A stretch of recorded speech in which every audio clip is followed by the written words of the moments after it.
नमस्कार दोस्तों। अब तो हमने शिक्षण कौशलों में जो एक अध्यापक को वृत्तिगत क्षमतावान अध्यापक बनाता है, उन कौशलों को 10 रूपों में हमने बांट दिया था। माने 10 कौशल हैं प्रमुखतः। उनमें विषय वस्तु की अवधारणा और शिक्षण विधि की अवधारणा, इन दोनों के बारे में हमने देखा। अब हम प्रबंधन परक अवधारणा के बारे में देखेंगे। एक प्रबंधक कौन होता है? माने manager. Teacher is a good manager.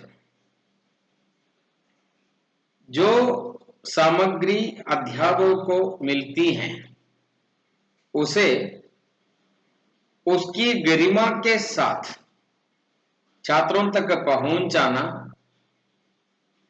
विषय से जो परिवर्तन छात्र के मन, शरीर और बुद्धि में लाना चाहते हैं वो परिवर्तन ले आना अध्यापक रूपी प्रबंधक का कर्तव्य है। हम जानते हैं कक्षा का संचालन एक प्रकार का प्रबंधन है, इसलिए अध्यापक को एक अच्छा प्रबंधक बनना चाहिए। कक्षा एक संगठन है। प्रबंधन अथवा मैनेजमेंट, मैनेजिंग हर संगठन का मेरुदंड है। यदि कक्षा में प्रबंधन नहीं होता तो कक्षा कक्षा के रूप में नहीं चलेगा। अध्यापक को निर्णय लेने की, नियंत्रण करने की और कार्य संचालन करने की क्षमता अनिवार्य वस्तु है। विषय पर विशेषज्ञ होना अनिवार्य वस्तु है। ये सारी की सारी बातें प्रबंधन के अंतर्गत आ जाता है। उसके साथ ही साथ शिक्षा कार्यक्रम में एक अहम बात है कि शिक्षोपरांत छात्र की मनोवृत्ति में परिवर्तन आ जाए, छात्र के अंदर नेतृत्व गुण बढ़े, छात्र के अंदर किसी विषय संबंधी जानकारी बढ़े। जब अध्यापक इन सब के लिए सफल कार्यक्रम कर सकता है, तब ही एक अध्यापक क्षमतावान अध्यापक बन जाता है। कक्षा के अंदर कार्य संचालन में इस कार्य संचालन को 3 हिस्सों में हम बांट सकते हैं। एक है पूर्व तैयारी अर्थात पूर्व शिक्षण प्रबंधन। दूसरा है कक्षा के दौरान प्रबंधन, कक्षा संचालन। तीसरा है कक्षा के पश्चात प्रबंधन, कक्षोपरांत कार्यक्रम। 3 भागों में बांट सकते हैं हम। पहले देखेंगे पूर्व शिक्षण प्रबंधन क्या है। शब्द से ही स्पष्ट है कि कक्षा में जाने के पूर्व, जाने के पहले जो जो तैयारियां अध्यापक को करनी चाहिए उसे हम पूर्व शिक्षण प्रबंधन कह सकते हैं।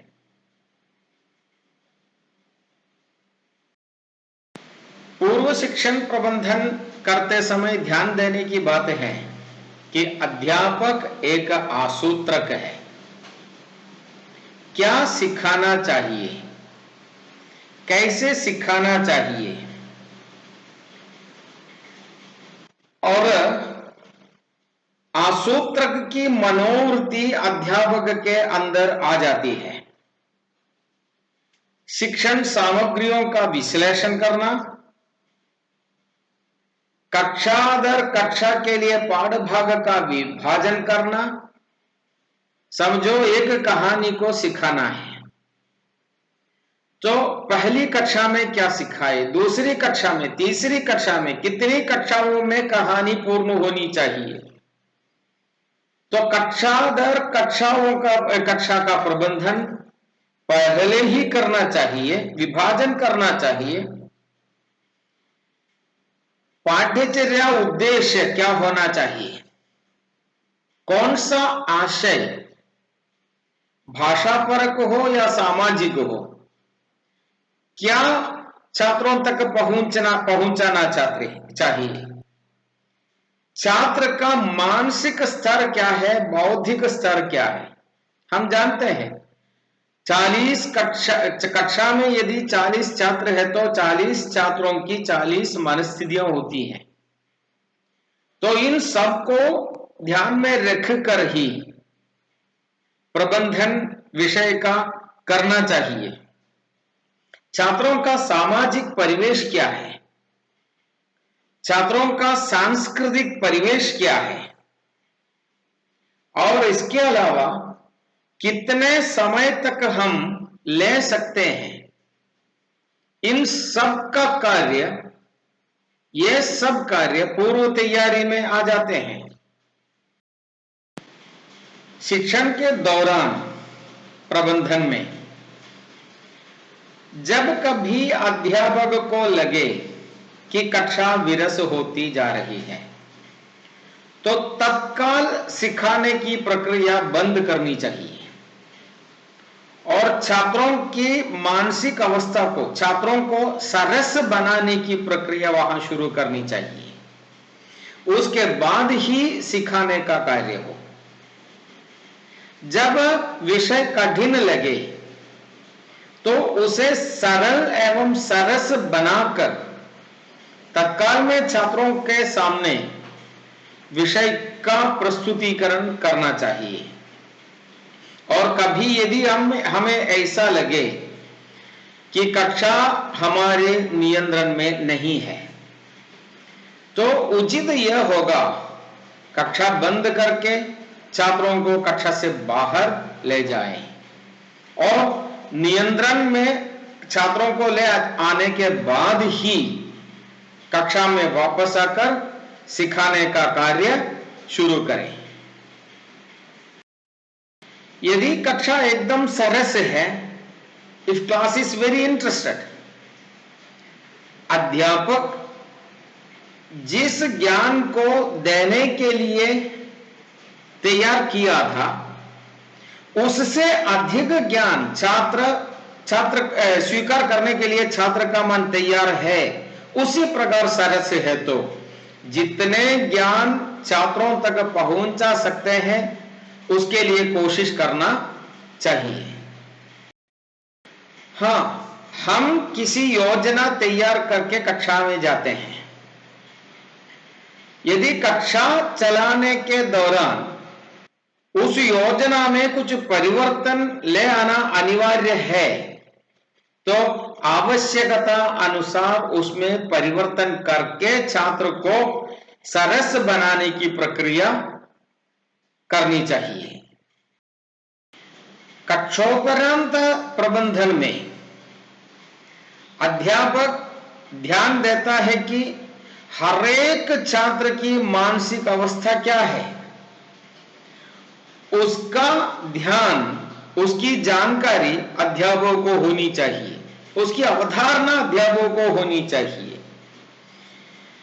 शिक्षण पूर्व और शिक्षण के दौरान जो तैयारियां की थी, जो संचालन किया था, उसकी खूबी क्या है, उसकी कमी क्या है, इसकी जानकारी भी अध्यापकों को होना चाहिए। उसके लिए अनेक प्रकार के मूल्यांकन की प्रक्रिया अध्यापक कर सकते हैं। उस मूल्यांकन के दौरान हर छात्र, निर्दिष्ट छात्र की निर्दिष्ट अवस्था है उसे पहचाना और कक्षों पर अंदर रेमेडियल टीचिंग के लिए कार्यक्रम तैयार करना अध्यापक का कर्तव्य है। तब ही एक प्रोफेशनल अध्यापक बनता है। देखिए आपकी पाठ्य पुस्तिका पेज नंबर 48 में पूर्व तैयारी, संचालन और शिक्षण के पश्चात प्रबंधन, इन तीनों के बारे में लिखा है। शिक्षण पूर्व प्रबंधन, पूर्व शिक्षण प्रबंधन में आयोजन आता है, प्लानिंग। तो टीचर इज एन आयोजक, इज अ प्लानर। शिक्षण के दौरान प्रबंधन, आशय विनिमय, कम्युनिकेशन, वो आशय विनिमय सफल होना चाहिए। जो अध्यापक जो बताता है वो छात्र की समझ में आनी चाहिए, छात्र जो बताता है अध्यापक की समझ में, छात्र का एटीट्यूड अध्यापक की समझ में आना चाहिए। शिक्षण के पश्चात प्रबंधन में मूल्यांकन और सुधार कार्य, रेमेडियल टीचिंग आता है। बाकी हम अगली कक्षा में देखेंगे। तब तक नमस्कार।